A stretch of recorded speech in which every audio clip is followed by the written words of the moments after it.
I'd like to share with you a framework that I shared with a client of mine today, which comes in part from a book called Deliberate Calm, with a little bit of change based on how I see things and what I've started to see in terms of true of all human beings. In this book, Deliberate Calm, which I highly recommend, it's very much a leadership book, but looking at where we get stuck and where the context or circumstance within the business world, within leadership, requires something beyond our habitual patterns, our experience. It's and how to handle that, how to actually tap into something that goes beyond just our habitual way of doing things.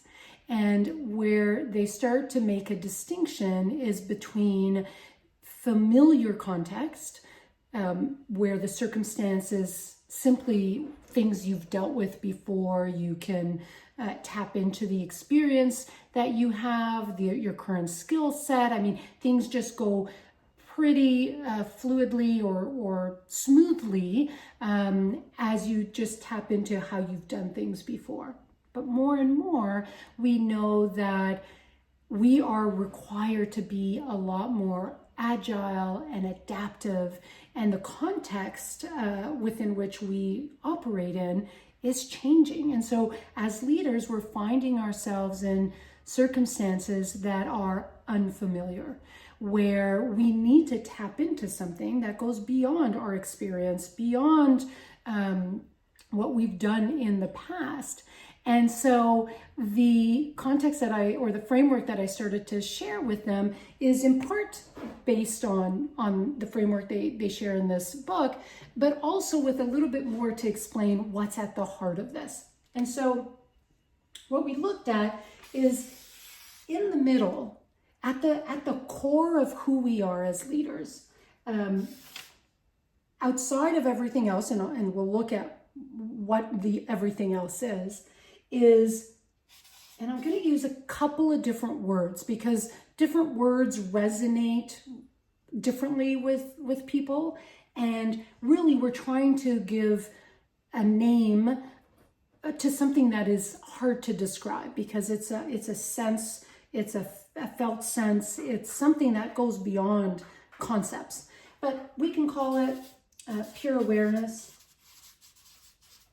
We could call it infinite, space of infinite possibility, or the place of, and I've misspelled this, of course, of full potential. Okay. So this is the core of who we are. This is what I like to now refer to as the leader within, the foundation of who we are. When we take away, and the first kind of layer that they talk about in Deliberate Calm is our mindset, our beliefs, our lens, our filters, we operate based on how we see the world, and how each of us sees the world is slightly different. And it's really interesting just to even look at that. We start realizing that people are perfectly responding to how they see the world in the moment, right? And which is why we have different mindsets, we have different beliefs, we have a different lens that we apply when we're looking at the world, and we apply different filters. And so given our mindset, our beliefs, our filters, our lenses, we're going to act a certain way, okay? Beyond that, we have our habits. We could call that our psychology. We could call this our conditioning. It's just how we've gone about doing things, right? It's what's conditioned into us. It's it's the habitual pattern that we go to without conscious thought, right? And on the outside of this, obviously, is the actions we take. Actions, behaviors. Okay. So when we look at someone's action behavior, if we start looking to their mindset, their filters, their beliefs, this always makes sense because we wouldn't do what doesn't make sense to us, right? So given our mindsets or beliefs, our filters, our lens, the action we take makes total sense. And so when we're dealing with a familiar context, with a familiar circumstance, we can often get away with our habits, our psychology, our conditioning, our mindsets tend to sometimes, not always, kind of serve us in those instances.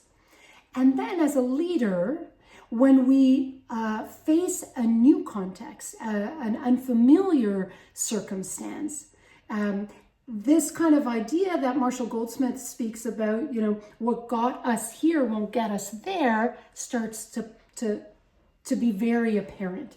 And in Deliberate Calm, they call this the adaptive zone. And so what we do in the adaptive zone, there are things that we can kind of bring awareness to our habits, our psychology, our conditioning. We can bring awareness to our mindsets, to our beliefs, to our lens. But beyond that, what we can also do, what's also always available to us, is to drop this as best we can in the moment and to tap into pure awareness, infinite possibility, and full potential.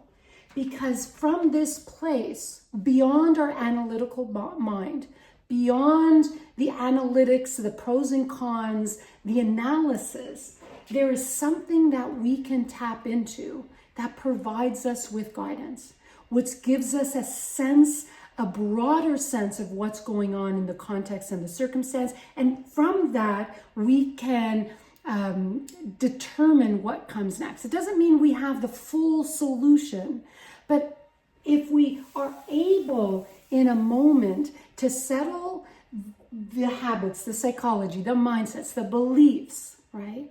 We can decide to bring awareness to those, or we can just drop them as best we can and access the full potential, the pure awareness, the quiet mind, the calm and the peace. It's why often our insights come from in the shower, or you take a run and all of a sudden this problem that we've been struggling with is clear. We say, well, I'm going to sleep on it. I'm going to leave that alone, and I'm going to come and see it again the next morning, because we see anew, right? We see fresh and new. And that comes from letting go and taking the opportunity to access full awareness.